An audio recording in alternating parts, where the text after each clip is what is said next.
नमस्कार साथियों, Facebook live पर मैं हाजिर हूँ और आपको जो विषय दिया गया था आज के लिए, that is from English communication skill. बहुत सारे हमारे साथियों ने मुझसे रिक्वेस्ट किया था कि सर कुछ इंग्लिश के सेशंस भी आप लीजिए, इंग्लिश के बारे में भी बात कीजिए, कैसे हम अपनी इंग्लिश को इम्प्रूव कर सकते हैं। तो आज ये विषय लिया गया है। मैंने सोचा कि कुछ इंग्लिश कम्युनिकेशन से लिया जाए और आज का विषय है past indicators and future indicators. देखिए, वैसे तो ये टॉपिक जो लोग लैंग्वेज पढ़ा रहे हैं, ख़ास तौर पे इंग्लिश पढ़ा रहे हैं, उनके लिए बहुत ही इम्पॉर्टेंट टॉपिक है।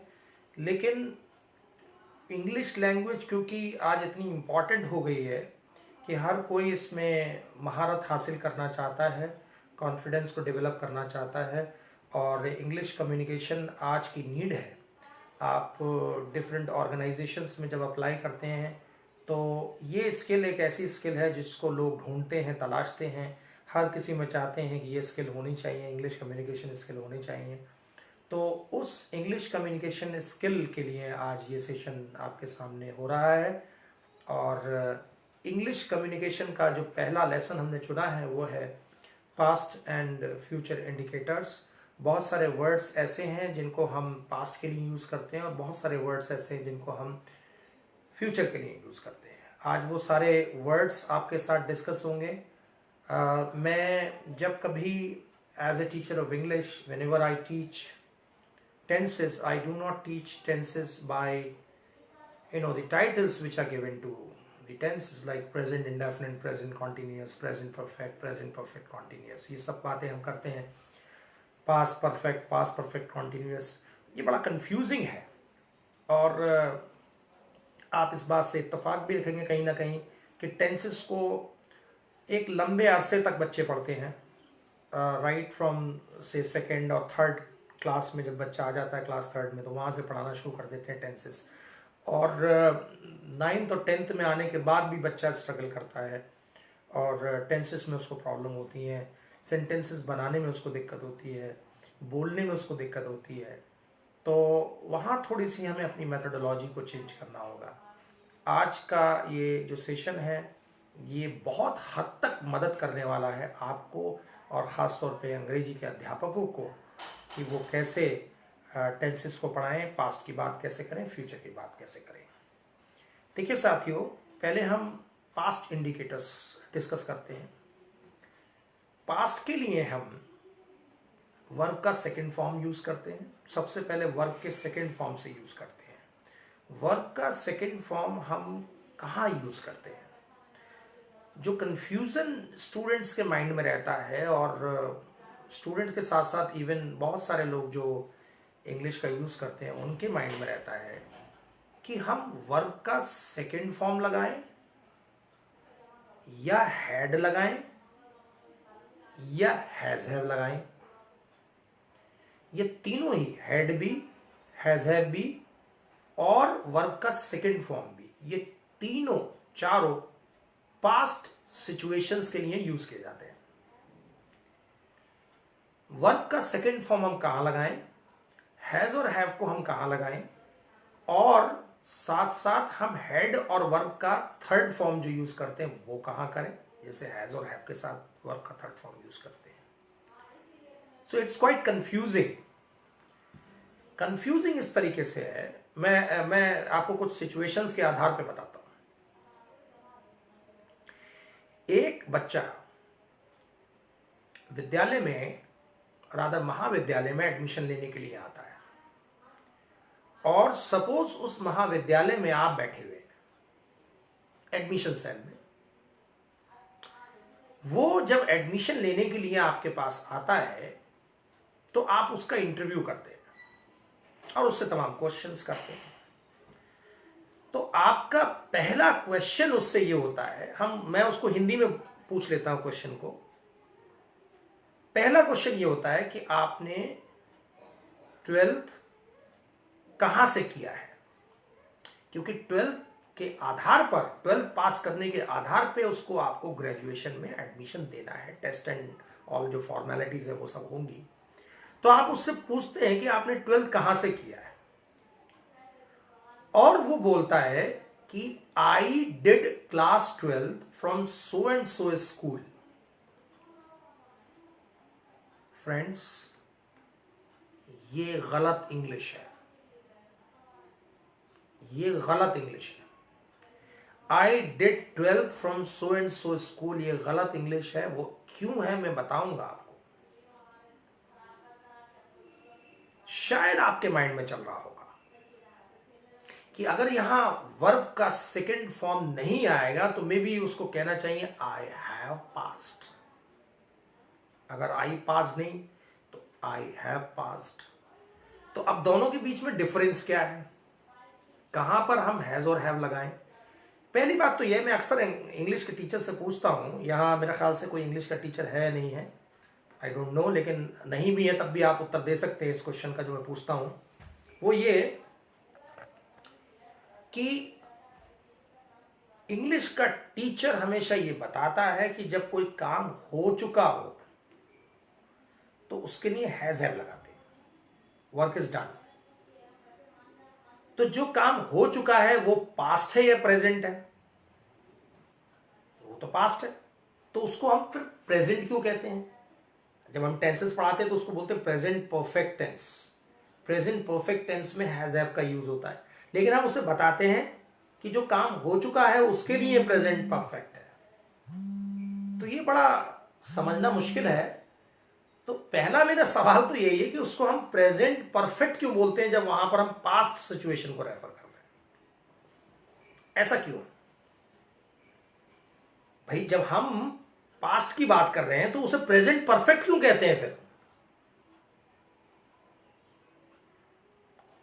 प्रेजेंट परफेक्ट टेंस उसी को बोलते हैं जहां कार्य हो चुका है, और जो कार्य हो चुका है वो पास्ट हो गया। फिर पास्ट को हम प्रेजेंट परफेक्ट क्यों बोल रहे हैं? Why we are calling it present perfect? What is the reason? क्यों कहते हैं हम उसे? ये बड़ा कंफ्यूजिंग है, और ये स्टूडेंट्स के माइंड में प्रॉब्लम क्रिएट करता है कि कहां वो हैज और हैव को लगाएं और कहां वो वर्ब का सेकेंड फॉर्म यूज करें। This is very confusing, I tell you. ये बहुत सारे लोगों को नहीं पता है, आज जान जाएंगे वो, और आज वो लोग भी जान जाएंगे जो इंग्लिश के टीचर नहीं, क्योंकि इंग्लिश तो एक लैंग्वेज है, सभी को यूज करनी है, तो उसका करेक्ट यूज होना चाहिए। हैज और हैव का यूज हम करते हैं जहां पर पास्ट और प्रेजेंट के बीच कनेक्टिविटी शो की जाती है। आई रिपीट, जहां पास्ट और प्रेजेंट के बीच में कनेक्टिविटी क्रिएट की जाती है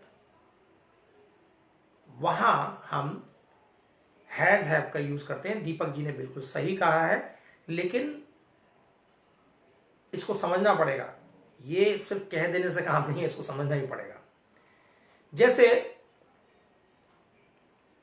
आपने कल कोई होमवर्क बच्चों को दिया था कि उनको करके लाना है क्लास में, कल दिया था। आज आप क्लास में गए और आपने स्टूडेंट से कहा have you completed your work, ये क्वेश्चन किया आपने।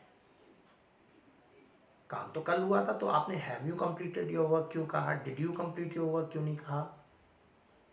क्या कारण है? कारण ये है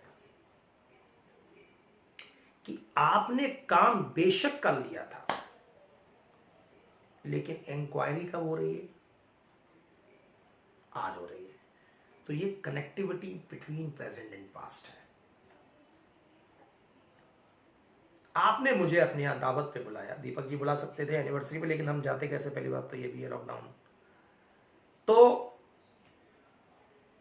बुलाया, पहुंच गए, बड़ा अच्छा प्रोग्राम किया गया था, पहुंच गए वहां पर।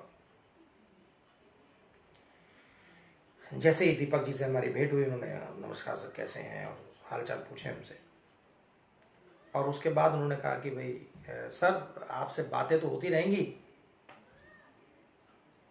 पहले आप जो है कुछ खा पी लीजिए। अब मैं ठीक है चलो कुछ खा पी लेते हैं। तो हम चले गए, हाँ दीपक जी लॉकडाउन है, आई अंडरस्टैंड, तुम चले गए वहां खाने के लिए। अब वहां से भोजन करने के बाद हम लौटे तो दीपक जी ने हमसे कहा कि sir have you taken dinner. वहां पर दीपक जी ने हैव यू टेकन डिनर कहा, डिड यू टेक डिनर नहीं कहा। कारण वो डिनर प्रेजेंट में ही किया गया, मतलब प्रेजेंट और पास्ट के बीच में कनेक्टिविटी है, and for that connectivity between past and present we use has और have.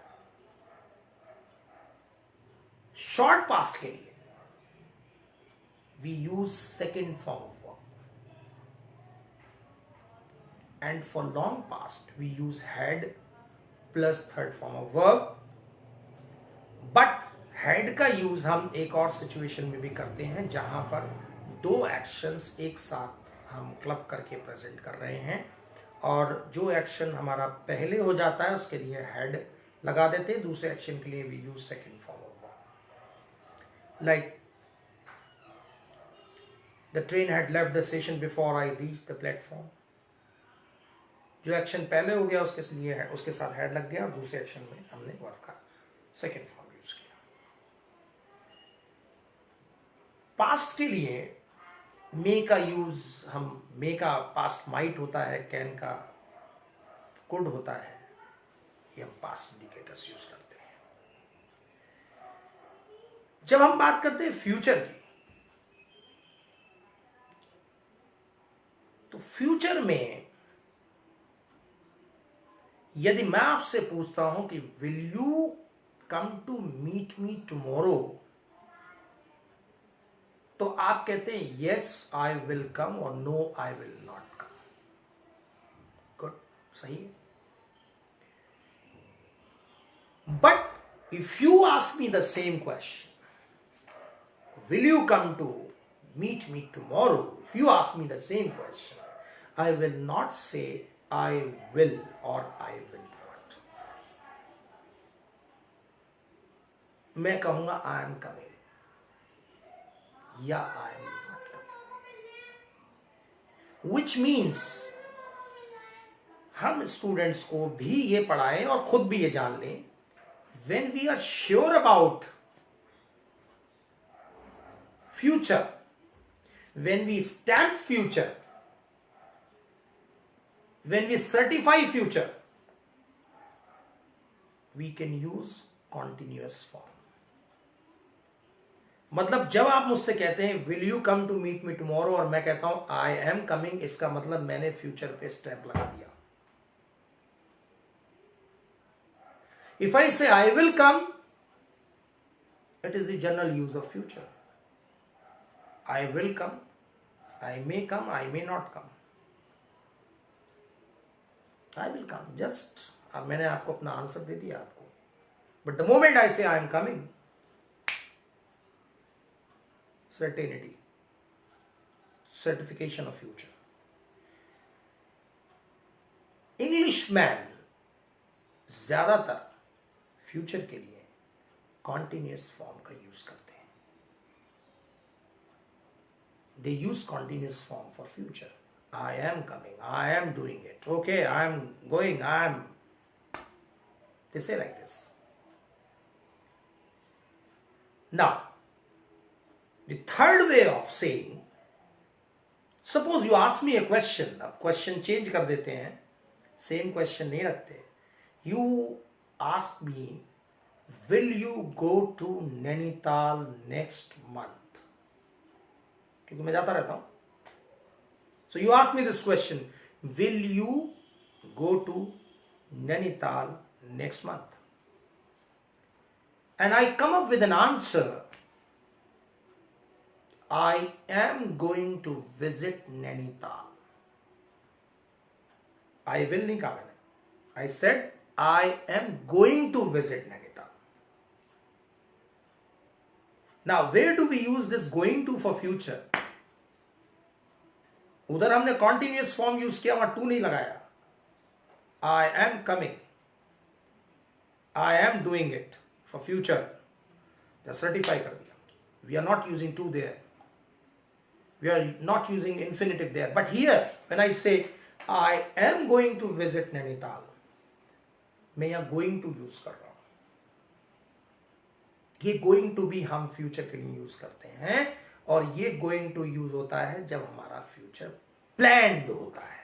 When we talk about the planned future, we use going to. तमाम टीचर्स यहां पर जुड़े हुए हैं. आपने कभी सोचा कि जब आप बच्चे से कहते हो कि स्टेज पे जाकर के स्पीच डिलीवर करना है, तो हर बार वो बच्चा अपने इंट्रोडक्शन में बोलता है कि my name is so and I am from so and so class, right, and then I am going to deliver my views on such and such topic. I am going to deliver my talk on so and so topic. वो I will नहीं कहता, आई am going to कहता है. क्यों? क्योंकि उसका future planned है. And for planned future we use going to. मतलब आपने जब मुझसे कहा, पूछा कि will you go to Nainital tomorrow, तो मेरे पास चॉइस ये थी, I will, I am going to. When I say I will, it is the general use of future. When I say I am certifying future. When I say I am going to, I am referring to my plan. Going to equals to will or shall. Deepak ji, will और shall तो ये सारे explanation will shall के ही हैं, but going to जब आप लगाते हैं तो वो इंडिकेट करता है आपके प्लान्ड फ्यूचर को. मतलब देयर आप प्लान्ड फ्यूचर को रेफर कर रहे हैं. When you say I am going to do it, you are referring to your planning. तो कभी प्लानिंग को अगर आपको दिखाना हो तो आप ये बोलिए, वहां आई विल मत कहिए, ये कहिए I am going to. So when you say I am going to, it means you are telling that you are planned. आप अपनी प्लानिंग शो करनी है तो आप कह दीजिए I am going to. Okay. और अगर आप करने ही वाले हैं तो कह दीजिए I am doing it, I am doing it. मुझसे कुछ कभी कोई पूछता है कि sir are you going, will you do this, I say yes I am doing it. I don't say I will do it, I am doing it. Means मैंने यहां पर सर्टिफाई करा है फ्यूचर. फ्यूचर को सर्टिफाई करने के लिए हम कॉन्टिन्यूअस फॉर्म का यूज करते हैं.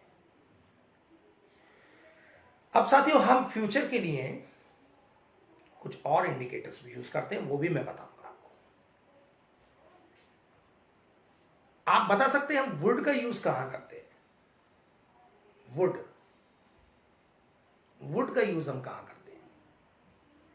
अब देखिए, फ्यूचर के बारे में बात करने के लिए आप देखिए हर बार आप अपनी इंटेंशन को जोड़ करके आंसर दे सकते हैं. लाइक आप सर्टिफाई कर रहे हैं तो कॉन्टिन्यूअस फॉर्म यूज कर लीजिए. प्लानिंग शो करना चाहते हैं तो गोइंग टू यूज कर लीजिए. जनरल यूज देना चाहते हैं तो विल यूज कर लीजिए. मेरा क्वेश्चन है वुड कहां यूज करते हैं? ज्यादातर लोग ये कहते हैं कि वुड जो है वो विल का पास्ट है. बिल्कुल है, इसमें कोई दो राय नहीं. It is past of will is would. We use would for past. When future is used in past, we use would. कोई दो राय नहीं. लेकिन would का यूज प्रेजेंट में भी करते हैं. अब जैसे आपने मुझसे क्वेश्चन किया कि will you go to Nainital next month, तो मैंने वहां क्या बोला था? I will. एक तो ये कह सकता हूं general use of future. I am certifying future. I am going to plan future. और एक मैं यहां आई वुड भी कह सकता हूं.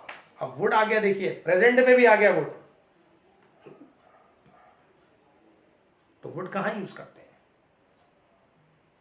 वुड का मतलब होता है विल प्लस डिजायर. जहां आपकी डिजायर आपको शो करनी हो. Yes, very good, very good, very good Neha. Will plus Dzire, I would.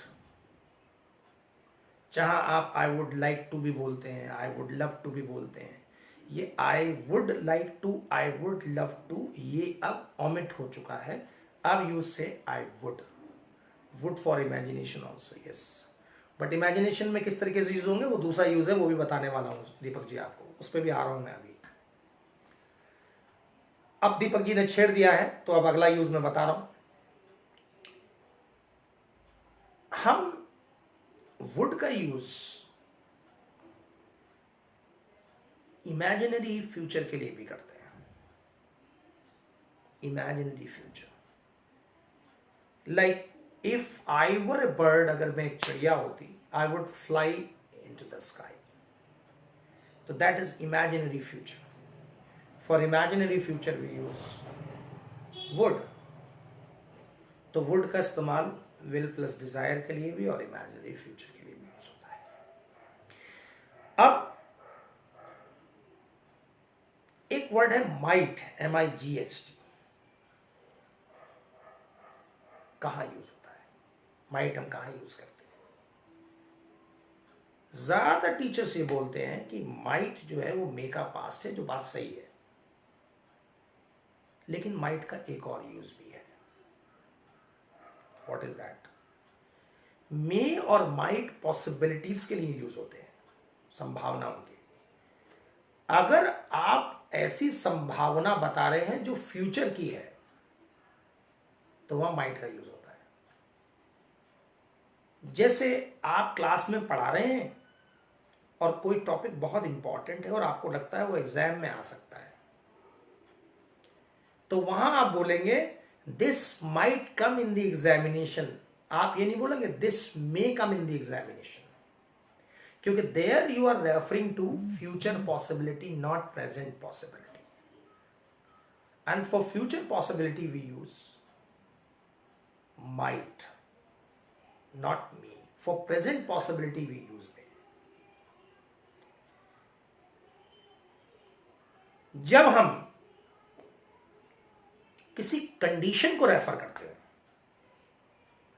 when we refer to some condition, कि ऐसा होगा तो ऐसा होगा, ऐसा होगा तो ऐसा होगा, in that case जिस कंडीशन को आप, जब आप कोई कंडीशन रखते हैं तो उसमें दो चीजें होती हैं ऐसे वाक्यों में. यदि मैं मेहनत करता हूं तो पास हो जाऊंगा. तो यहां पर रिजल्ट जो आ रहा है वो मैं पास हो जाऊंगा उस तरफ आ रहा है, और कंडीशन आ रही है यदि मैं मेहनत करता हूं. कंडीशन इज विद यदि मैं मेहनत करता हूं, रिजल्ट इज विद मैं पास हो जाऊंगा. सो विद द कंडीशन ऐसे सेंटेंसेस में we use the present form, not the future form. Will का यूज नहीं करते. मतलब हिंदी में हम बोलते हैं कि मेहनत करोगे पास हो जाओगे. इंग्लिश में हम इसे कहते हैं मेहनत करते हो तो पास हो जाओगे. सो जो कंडीशन है वहां पे प्रेजेंट और जो रिजल्ट है वहां पर फ्यूचर. यह समझना बहुत जरूरी है विल का यूज. अब यहां पर एक और बहुत बड़ा कंफ्यूजन, वो क्या है? किताबों में लिखा हुआ है, बुक्स में लिखा हुआ है कि शैल यूज होता है आई के साथ, वी के साथ. लेकिन आपने देखा होगा जब भी आप बोलते हैं इंग्लिश, तो आप शैल का कितना इस्तेमाल करते हैं? आप ज्यादातर विल बोलते हैं. आई will do it. You never say I shall do it. I will. तो हम वहां shall क्यों नहीं लगाते बुक्स में, जबकि हम पढ़ते हैं कि shall हम लगाएंगे I के साथ, we के साथ. Why don't we use shall with I when we say I will? Why don't we say I shall? क्यों नहीं कहते? क्योंकि जो चेंज मॉडर्न इंग्लिश ग्रामर में आया है उसके अकॉर्डिंग शैल का यूज कहां होगा ये मैं आपको बताने वाला हूं. जो पहले क्या था हम उसका जिक्र नहीं करते, लेकिन जो आज है वो क्या है वो जान लेते हैं. एक तो शैल का यूज हम वहां करते हैं जहां पर हम किसी रूल को या लॉ को रेफर करते हैं. जहां भी हम किसी रूल को या लॉ को रेफर करेंगे, आपसे रिक्वेस्ट है, आप सभी लोग स्कूल्स में पढ़ाते हैं, अपनी एल्मेनक आप देख लीजिएगा, डायरी देख लीजिएगा। आपकी डायरी में आपको विल का यूज नजर नहीं आएगा, शैल का यूज नजर आएगा। और अगर विल का यूज है तो फिर वो डायरी में करेक्शन चाहिए, करेक्शन इज नीडेड देयर, क्योंकि वो रूल्स हैं। इफ आई से if you do not follow me I will punish you, I am wrong if it is a rule. Indian constitution में विल का यूज कहीं नहीं है, क्योंकि वो रूल बुक है। तो जब भी आप किसी रूल को रेफर करेंगे, किसी लॉ को रेफर करेंगे, आप वहां विल का यूज करेंगे, सॉरी वहां शैल का यूज करेंगे, विल का यूज नहीं करेंगे। सेकेंड, शैल का यूज हम कहां करते हैं? दूसरा यूज मैं आपको शैल का बताता हूं। शैल का यूज शुड के रिप्लेसमेंट के तौर पे भी किया जाता है। शुड के रिप्लेसमेंट के तौर पे भी किया जाता है, लेकिन ये बहुत कम यूज किया जाता है। ये आपको बताता हूं, उसका यूज कम है। तीसरा, हम शैल का यूज पोलाइट रिक्वेस्ट जब हम क्वेश्चन में करते हैं, आई शैल अबाइड बाय द लॉज। बिल्कुल दीपक जी सही बोला आपने, बिल्कुल सही फरमाया, लॉज आ गए, यहां पर रूल्स की बात कर रहे हैं। तो जब हम शैल के बारे में मैं बता रहा था आपको कि जब हम क्या करते हैं, एक तो जैसा अभी मैंने बताया आपको कि शुड का रिप्लेसमेंट भी होता है, और शैल का यूज हम कहां करते हैं? जहां पर हम एक रिक्वेस्ट कर रहे हैं, पोलाइट रिक्वेस्ट के लिए। शलाई क्वेश्चन कर रहे हैं, लेकिन बहुत पोलाइटनेस, टोन एकदम पोलाइट लेवल पे आ जाती है वहां पर, तो पोलाइटनेस के लिए शैल का यूज करते हैं। इसके अलावा शैल का यूज हम सजेशन के तौर पे भी करते हैं। जहां पर हम सजेस्टिव स्टेटमेंट्स यूज करते हैं, वहां शैल का यूज बहुत अच्छा माना जाता है। हालांकि विल भी लगा सकते हैं, वहां ये रूल नहीं है कि शैल ही लगना है, लेकिन शैल का यूज ज्यादा उपयुक्त माना जाता है वहां पर। जैसे I shall go there to teach him, ये सेंटेंस में सजेस्टिव मोड आ गया है। तो जहां सजेस्टिव मोड आ जाता है वहां भी हम शैल का यूज करते हैं। जैसे दीपक जी ने अभी लिखा शैल वी मूव, तो ये यहां पर क्या है? एक प्रपोजल भी है, एक रिक्वेस्ट भी है, एक क्वेश्चन भी है। तो प्रपोजल, रिक्वेस्ट, क्वेश्चन सब मिल गए इसके अंदर। पोलाइटनेस, टोन पोलाइट हो गई, तो वहां शैल का यूज हम कर सकते हैं। रादर वहां शैल का यूज बहुत इफेक्टिव माना जाता है, इफेक्टिव यूज होता है वो शैल का, बेहतरीन यूज होता है। तो आप शैल का यूज वहां पर कर सकते हैं। तो साथियों, हमने आपको फ्यूचर इंडिकेटर्स और पास्ट इंडिकेटर्स का यूज बताया। अब जहां तक सवाल इसकी प्रैक्टिस का है, इसकी प्रैक्टिस हम कैसे करें, ये पार्ट भी बहुत जरूरी है समझना। प्रैक्टिस करने का इसका बेहतरीन तरीका यह है कि आप कोई भी सिचुएशन ले लीजिए, आप लोग ही करिए, आप सबको इंग्लिश इंप्रूव करनी है, जैसे इसको कर सकता है। कोई एक सिचुएशन ले लीजिए, आप सिचुएशन कुछ ऐसी ले लीजिए कि लॉकडाउन के बाद आप नैनीताल जाएंगे, ऐसा आपने इरादा बनाया है। आपने एक सिचुएशन ले ली, या आपने बच्चे को ये सिचुएशन दे दी, बच्चा बोलेगा तो सुनेंगे तो आप भी, इम्प्रूवमेंट आप में भी आएगा। और उससे कह दिया भाई ऐसा है, अब आप बताओ आप नैनीताल जाओगे तो क्या क्या करोगे, स्टार्ट कर दो। बच्चे ने पहला सेंटेंस बोला, या आप बोल रहे हैं, आप दे रहे हैं प्रेजेंटेशन मिरर के सामने खड़े होकर, तो आपने पहला सेंटेंस बोला, I am going to visit Nainital next month. Going to visit आपके फौरन समझ में आ गया कि प्लानिंग है आपकी। प्लानिंग को रेफर करा। अब आगे आपने बोलना शुरू किया, आगे आपने कहा I will do this, I will do that, first of all I will hire a taxi, then all family members will go there, we will reach Nainital within say 6 or 7 hours, जो भी time लगता है. After reaching there we will hire a hotel, we will stay there, we will have rest for some time. इस तरीके से आप बोल रहे हैं तो आप सारे सेंटेंसेस में फ्यूचर को यूज कर रहे हैं. इसी तरीके की और सिचुएशंस आप ले लीजिए. अगर आपको रोड पे कोई बंदा ऐसा मिल जाए जिसका एक्सीडेंट हो गया है तो आप उसके साथ क्या करोगे? बोलो 4-5 सेंटेंस, विल का यूज करो उसमें.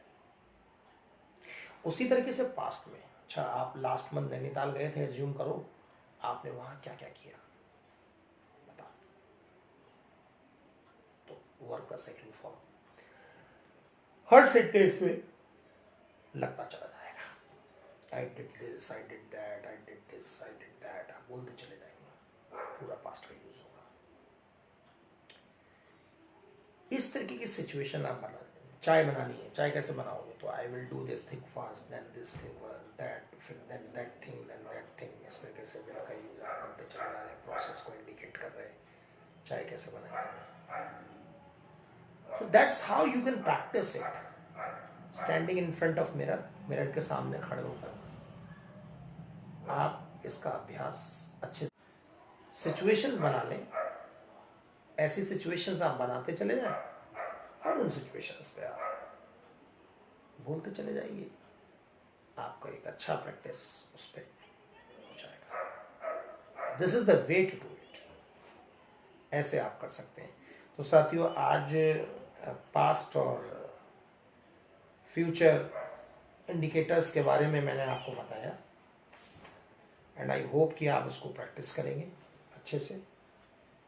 और कहीं ना कहीं जब आप इसको अच्छे से प्रैक्टिस करेंगे तो ये आपके स्टूडेंट्स के लिए भी यूज़फुल रहेगा. जो हमारे तमाम टीचर सुन रहे हैं वो भी आपसे सब चीज़ें सीख पाएंगे. ये फ्यूचर इंडिकेटर्स और पास्ट इंडिकेटर्स.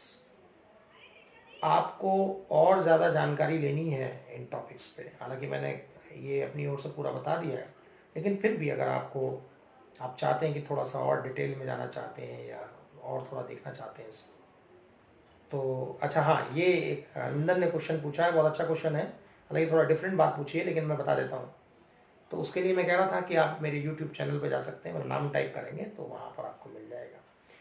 हरमिंदर ने पूछा है I had too many sweets that day. अब यहाँ पे इनका क्वेश्चन है कि सर ये हैड 2 बार सेंटेंस में आया, इसको एक्सप्लेन कर दीजिए. हरमिंदर, आपको मालूम है कि हम हैज और हैव का यूज लेने के सेंस में भी करते हैं.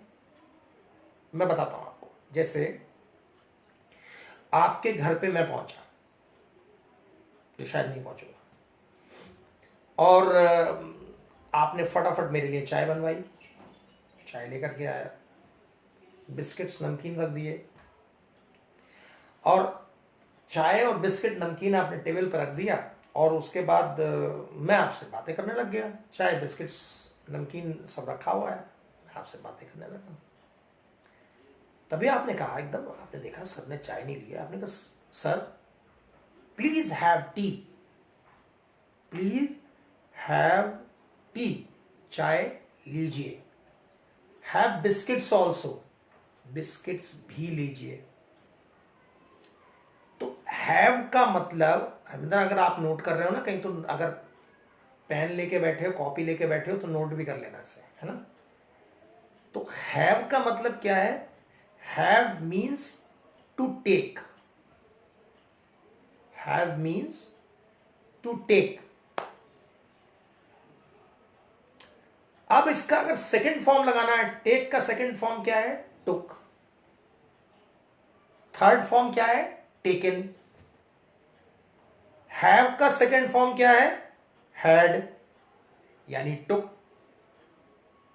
टेकन के लिए भी थर्ड फॉर्म क्या है हैव का? हैड. तो हम हैड का यूज टुक या टेकन के लिए कर रहे हैं. तो जब आपने कहा I had too many sweets, तो इसका मतलब हो गया I had taken too many sweets, मैंने बहुत सारे स्वीट्स लिए थे। यहां पे जो दूसरा हैड है, पहला हैड तो हेल्पिंग वर्ब है, दूसरा हैड जो है वो मेन वर्ब है, उसका मतलब है taken. Arvinder, I hope this is clear to you. अच्छा, मैं रिक्वेस्ट करूंगा आप सबसे, आप अपने क्वेश्चंस भी पूछें प्लीज, प्लीज क्वेश्चन जरूर पूछें आप अपने। जैसे अरविंदर ने बेहिचक अपना क्वेश्चन पूछ लिया, वैसे ही मैं रिक्वेस्ट करूंगा कि अगर आपके जहन में कुछ क्वेश्चंस घूम रहे हैं तो उनको जरूर पूछिए आप। Very good question Arvinder. Most of us in our school fondly do practices, आप क्या कहना चाह रहे हैं मैं समझ नहीं पा रहा से। Helping verb and main verb you are telling, okay. हाँ, यही बात चल रही थी दीपक जी, मैंने यही बताया कि हेड यहाँ पर हेल्पिंग वर्ब है और हेड यहाँ मेन वर्ब है, दूसरा हेड जो है। और जो अब मेन वर्ब और हेल्पिंग वर्ब ये तो एक अलग बात है, एक आम आदमी के लिए जो इंग्लिश का टीचर नहीं है उसको समझना पड़ेगा, उसको बताना पड़ेगा कि यहाँ सेकंड वाला जो हेड है वो किस सेंस में यूज हुआ है, वो टेकन के लिए यूज हुआ है, टेकन का रिप्लेसमेंट है वो। Any more questions you want to ask? Harminder, you have more questions to be asked? कुछ और पूछना चाहते हैं आप? You want to ask something? पता नहीं क्यों मेरे मन में आ रहा है कि मैं ये बता दूं आपको। एक और रहता है वर्ब, जो वर्ब के टाइप्स दुनिया जहां के टीचर्स पढ़ा देते हैं, transitive verb, intransitive verb, modal verb, helping verb, main verb, finite verb, non finite verb, सब पढ़ा देते हैं। लेकिन एक वर्ब होता है स्टेट वर्ब। स्टेट वर्ब जो है वो बहुत कम लोग डिस्कस करते हैं और टेंसेस पढ़ाते वक्त उसका जिक्र करना चाहिए। स्टेट वर्ब किसे कहते हैं? लेट अस अंडरस्टैंड इट, उसको समझ लें। कुछ एक्शंस होते हुए हमें दिखाई देते हैं, कुछ एक्शंस हमें होते हुए नहीं दिखाई देते। जो एक्शंस हमारे माइंड में चलते हैं वो मेंटल एक्शंस हैं और जो बाहर हैं वो फिजिकल एक्शंस हैं। अब जो एक्शंस हमें हमारे मन के अंदर चलते हैं वो स्टेट वर्ब का पार्ट होते हैं। State verb refers to mental actions, mental actions. अब मेंटल एक्शंस भी दो तरीके के होते हैं। एक तो वो जो अंदर ही अंदर चलते रहे, दूसरों को दिखाई ना दे, और एक वो जो अंदर ही अंदर चले लेकिन दूसरों को उसका इंप्रेशन मिल जाए किसी भी तरीके से। जैसे आपके पेट में दर्द हो रहा है, अब आपने इस तरीके के इंप्रेशंस क्रिएट कर दिए, इस तरीके के जेस्चर्स दे दिए कि पता लग गया पेट में दर्द हो रहा है, पेट पकड़े बैठा हुआ। पेट में दर्द तो आपको हो रहा है ना, मुझे नहीं हो रहा ना। तो मेंटल एक्शन चल रहा है ये, लेकिन ये विजिबल हो गया। और कई बार मेंटल एक्शन विजिबल नहीं होता है। जब भी मेंटल एक्शन विजिबल नहीं होता है, चाहे भले आप कॉन्टिन्यूअस टेंस का इस्तेमाल कर रहे हो, आप उसमें आईएनजी का यूज नहीं करेंगे। मतलब अगर आप कहते हैं कि मैं मूवी एंजॉय कर रहा हूं और वो आपके अंदर की एक फीलिंग है, अंदर का एक्शन है, विजिबल नहीं है, तो I will not say I am enjoying the movie, I will say I enjoy the movie. Even when इसका मीनिंग मैं यही लगा रहा हूं, I am enjoying the movie, ING use नहीं होगा। जैसे आप सीइंग नहीं बोल सकते, SEEING, सीइंग नहीं कह सकते, नो नो, क्योंकि जब आप सी वर्ड यूज करते हैं दैट इज नॉट एपरेंट, वो एपरेंट नहीं है, वो ऑब्जर्वेशन के लिए यूज हुआ है, विजिबल नहीं है। जहां पर विजिबल नहीं होगा एक्शन, मेंटल एक्शन जहां विजिबल नहीं होगा, वहां we will not use ING even when हम कॉन्टिन्यूअस को रेफर कर रहे हैं। That is the concept of state verb, जो बहुत सारे टीचर्स नहीं इसको डिस्कस करते हैं। तो कोई भी ऐसा एक्शन जो विजिबिलिटी पॉइंट पे नहीं है और भले वो जा रहा चल रहा है कॉन्टिन्यूस में है, आप उसमें आईएनजी का यूज नहीं करेंगे। That is the rule of state verb. Questions अगर आप पूछना चाहते हैं तो पूछ सकते हैं। Ask your questions please if you have any. अगर क्वेश्चंस हैं आपके पास तो you can ask. Parvez Alam हमारे बहुत अच्छे मित्र जुड़ गए हैं। परवेज कैसे हैं आप? Thank you very much for joining. बहुत अच्छे मित्र हमारे। परवेज आई बिलीव आप ठीक होंगे, अच्छे होंगे। लॉकडाउन में अपना ध्यान रखें आप सभी लोग। परवेज आप भी, क्योंकि आपके बारे में ज़्यादा कुछ हमें पता नहीं लग पाया था 3 दिनों से। So I hope you will be fine. तो फ्रेंड्स, ये था आज का सेशन जिसमें हमने पास्ट इंडिकेटर्स और फ्यूचर इंडिकेटर्स के बारे में आपसे डिस्कशन किया, आपको बताया। आई बिलीव कि आपको बहुत सारी चीज़ें आज नई पता लगी होंगी, जैसे स्टेट वर्ब में भी आपको पता लगा हो पहली बार, और पास्ट इंडिकेटर्स और फ्यूचर इंडिकेटर्स हमने आपको बताए। किसी तरह की कोई शंका अगर आपके पास रहती है, कोई डाउट रहता है, तो आप डेफिनेटली संपर्क साध सकते हैं और हमसे पूछ सकते हैं। मैं चाहूँगा कि आप सभी जो जो आपको सेशंस दिए गए हैं उनको आप बेहद अनोखे तरीके से, अलग तरीके से उसको यूज़ में लाएं और एक परिवर्तन अपने अंदर लेकर के आएँ। परिवर्तन आना चाहिए, ज़रूरी होता है परिवर्तन लाइफ में, चेंज आना चाहिए। और मैं ये भी चाहता हूँ कि जैसा मैंने बार बार आप लोगों से अनुरोध किया, अपील की है कि आप सभी लोग जो हमारे सेशंस हैं उसका एक फीडबैक ज़रूर दें, क्योंकि वो फीडबैक लोगों को मोटिवेट करता है जुड़ने के लिए। Sir please give some more examples of state verb. Neha, state verb का मैंने एग्जांपल जैसे एन्जॉय कहा था। एन्जॉयमेंट जो है वो एक मेंटल एक्शन है। जैसे सी वर्ड कहा मैंने, वो भी एक मेंटल एक्शन है। जैसे फील वर्ड है, फील भी एक मेंटल एक्शन है। फीलिंग भी हो सकता है, फील भी हो सकता है। I feel the pain, I am feeling the pain, I feel the pain. या जैसे अब रन शब्द है, रन जो है वो फिजिकल है, उसमें आईएनजी लगेगा। लेकिन वो सारी चीज़ें जो हमारे अंदर एक्शन चल रहे हैं, फील है, ऑब्जर्व है, ठीक है, और इसके साथ साथ एंजॉय है, वो सारे वर्ड्स जो हमारे मेंटल एक्शन से जुड़े हुए हैं उनमें हम आईएनजी का इस्तेमाल नहीं करते हैं। I think that's a good idea. Is it correct example of state verb? I think that's a good idea. I think yes. अब हरमिंदर देखो, अब मैं आपको बताता हूँ। आपने एक एग्जाम्पल दिया, I give you one more example. कितनी बार आपने सुना आई एम लविंग यू? सुना है कभी आई एम लविंग यू या आई एम लाइकिंग यू? लव और लाइक तो मेंटल एक्शन है ना, फिजिकल का है। Who says I am loving you? Who says I am liking you? अभी आपने आई थिंक बोला, आपके जहन में चल रहा है ना एक्शन, इसीलिए आई थिंक बोला, इसलिए आपने आई एम थिंकिंग नहीं बोला। Same way I am loving you, mental action. I am liking you, no, mental action, visible नहीं है। आई एम लविंग इट, वो अलग बात है कि मैकडोनल्ड का जो वो है tagline, I am loving it, वो मार्केटिंग की लैंग्वेज है। मार्केटिंग में क्या होता है, वो चीजें यूज की जाती हैं जो लोगों को हजम ना हो। हजम नहीं होंगी तो उनका अटेंशन जाएगा उधर। तभी तो छोले बेकार वाले बिकते हैं। हेडिंग पड़ा होता है छोले बेकार वाले, ठेले पे लगा हुआ है टैगलाइन छोले बेकार वाले। ऑपोजिट देते हैं। मैं मार्केटिंग मेरा सब्जेक्ट है, मैं जानता हूं अच्छे से।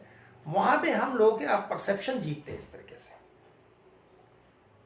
इसीलिए इस तरीके के statements, I am loving it is not a correct sentence grammar wise, but just to attract the people इसको यूज किया गया है। That's marketing language.